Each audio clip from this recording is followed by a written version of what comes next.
우와. 이렇게 보는 거구나. 시원시원하게 잘 봐주시잖아. 너무 솔직하시니까.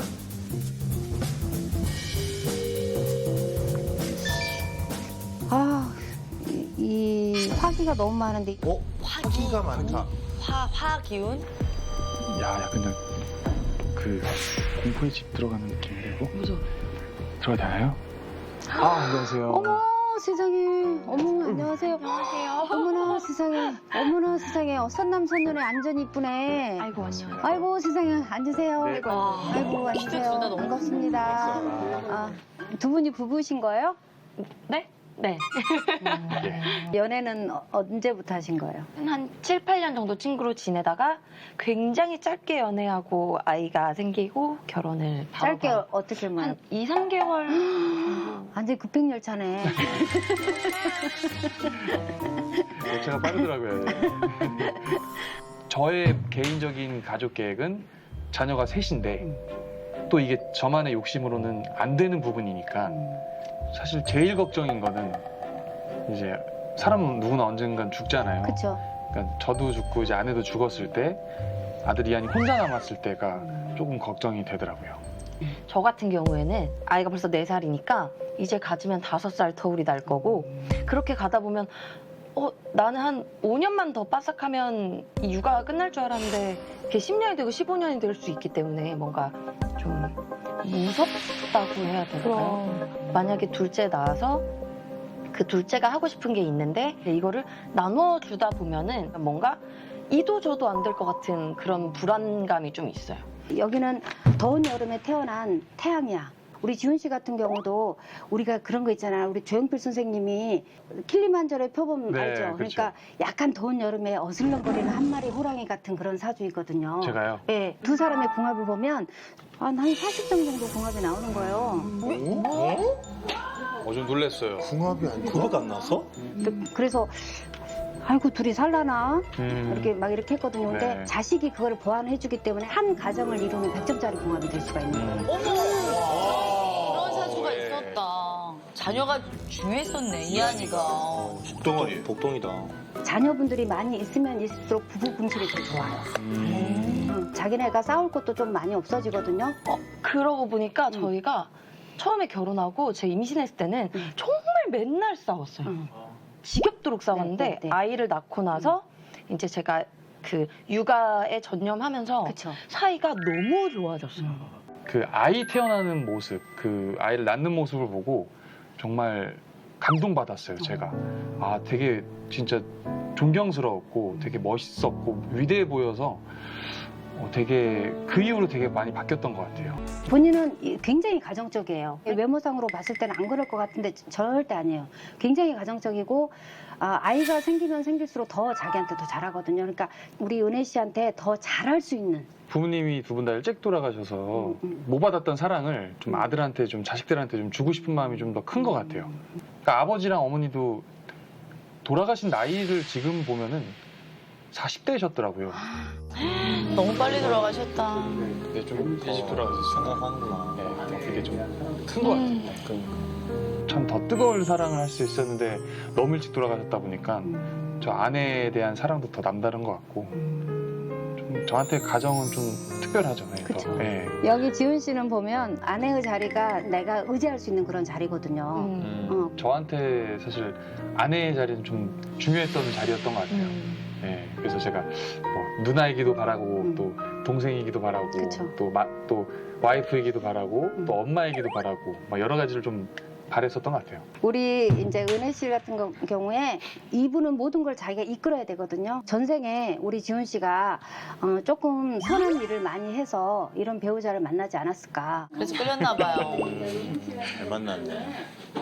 자기 같은 경우에 전체적으로 사주나 이름을 보면 초년에 여러 가지 그런 풍파를 좀 많이 이렇게 맞아야 되는 거거든요. 진짜 많았습니다. 그렇죠. 네. 예, 나쁜 이름은 아니지만 성공흑일격이라고 그래가지고 초년에는 굉장히 힘들어요.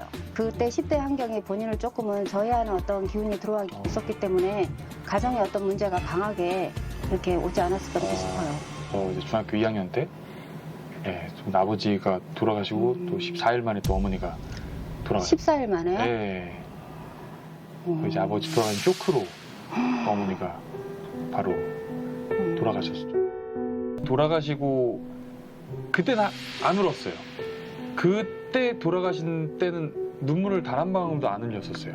그래서 주변 이제 누나들도 그렇고 그 친척분들도 독한 애다, 어떻게 저렇게 눈물 한 방울 안 흘리냐라고 이제 얘기를 들었는데, 그때는 뭐 실감 안 난 것도 있었지만 억눌렀던 것 같아요. 나까지 무너져 버리면 우리 가족 다 무너진다라는 마음이 그때부터 생겼던 것 같아요. 그래서 눈물을 안 흘리고 이제 누르고 있다가, 그러고 나서 이제 제가 그때는 운동선수였어요. 축구 선수로 활동을 했었거든요.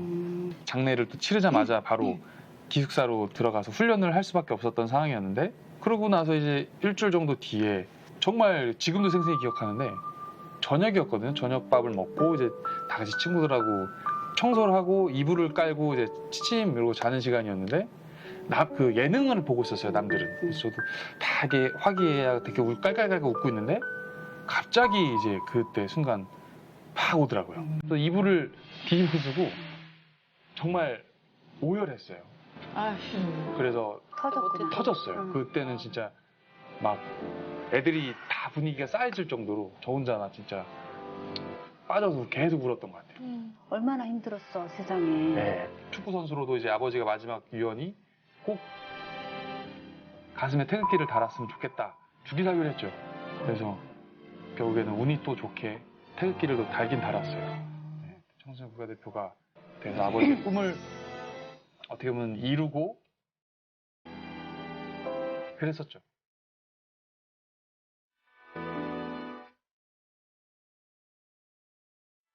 슬럼프가 왔죠. 그때 이제 청소년 국가대표가 발탁이 된 지가 얼마 안 됐을 때였거든요. 그때가 이제 무릎 부상을 당했었을 때였는데 십자인대가 파열이 됐어요. 축구 선수로는 사실은 그때 당시에는 좀 복귀하기가 그렇게 쉽진 않은 그런 컨디션이었는데, 그때 수술을 이제 1년 정도 재활을 하고, 야, 드디어 내가 몸 상태가 돌아왔구나 했는데 전지훈련을 갔어요. 중국으로 전지훈련을 갔는데 상대방 선수가 제 무릎에 앉은 거예요. 그래서 무릎이 반대로 꺾였어요. 이게 행복과 슬픔이 꼭 같이 오는 것 같아요. 이게 참 안타깝게도. 네. 우리 은혜 씨는 그 전에 그럼 어떤 거 하셨어요? 저는 모델 일을 한 10년 조금 넘게 했습니다.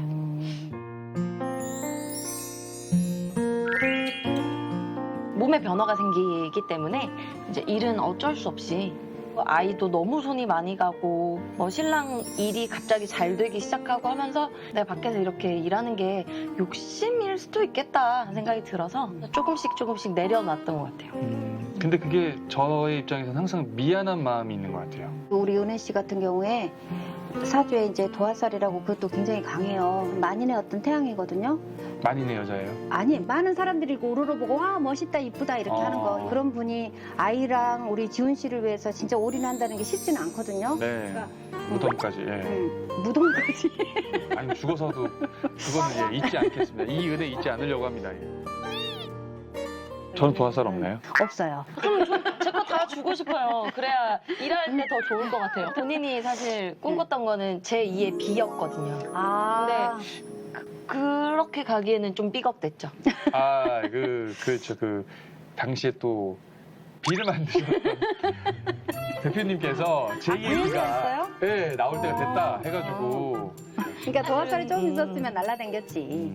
안무도 굉장히 끼부리는 안무였거든요. 맞아요. 근데 나쁜 남자. 그게 안 통할 정도였으면 진짜 도화살이 없었나 보다. 벨트를 뭐 사정없이 이렇게 올렸었죠. 예.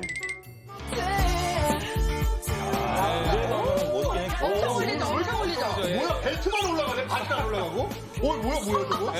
근데 도화살이 없어도, 그러니까 이제 자기 같은 경우에는 꾸준히 상승하는 운이야. 그 보면 전체적으로 내가 29부터 환경이 조금 많이 이렇게 좋아지는 그런 걸로 나오거든요. 그래서 이제 20대는 내가 아무리 노래를 잘해도 무대가 없는 격인데 30대부터는 약간은 그런 상황이 반전을 해요. 근데 지금의 어떤 활동에서 조금 더 다른 활동으로 더 이렇게 확장되는 그런 운이야. 내년 후년 엄청 좋아요. 큰 돈이 이렇게 들어와. 진짜요?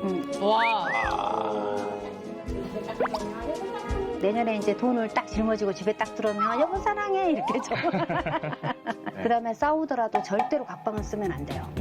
둘이는 꼭 무조건 싸우더라도 정말 꼴보기 싫고 믿고 하더라도 꼭 한 방에서 꼭 주무셔야 돼요. 기질 자체가 싸울 때는요 불화산이 폭발하는 것처럼 그런 파장 효과가 있을 수가 있어요. 둘이 이렇게 싸울 때는. 싸우면요. 그쵸. 자기들이 막 불같이 싸울 때는 있잖아요. UFC 같이 막 권투같이 막 이렇게 싸움박질을 하다가 딱 방에 들어가면 그게 갑자기- 연장이 돼요. 아, 그래서 저기 무슨 주짓수로 소리가 막 바뀌었다가 그치. 이제 그쵸. 무슨 소리가 막 나. 주짓수가 근데 그게 이제 퇴폐적인 그런 소리도 날 수가 있고 막 이렇게 그렇죠, 그렇죠. 할 수가 있거든요. 그래서 그렇지, 그렇지. 네. 그래서 그 속궁합이 음. 한 80점에서 90점. 와. 궁합은 40점이고 속궁합이 90점이야. 와. 그게 그런 사례가 있는 게 처음에 이제 결혼했을 때 싸우잖아요. 그럼 이제 그런 말을 많이 듣잖아요.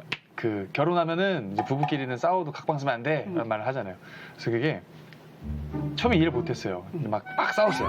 싸우고 막 뭐 이렇게 갔는데 먼저 이제 방으로 들어가 있고 저도 이제 방을 들어가서 한 침대 누우니까 희한하게 그게 또 풀리더라고요. 저희는 그게 더 그치. 심하다라는 거죠. 그게 되게 심해요. 좀 싸울 때 서로 이제 등 돌리고 자잖아. 그래도 우리 지훈 씨가 발가락으로 좀 이렇게 건드려봐. 그럼 바로 반응이 와요. 오래 못 가요. 네, 애교에 약하더라고요. 맞아. 저는 누가 조금만 이렇게 하면 바로 내년에 한 5월달, 6월달에 자식이 또 생기는 운이거든요. 내년 분명히 5월이요? 사회 활동을 하거나 아이를 더 낳거나. 잘 상의해가지고 둘 중에 하나를 선택해보도록. 네. 하여튼 앞으로 많이 이렇게 행복하게 잘 사세요. 네. 고맙습니다. 감사합니다. 아이고.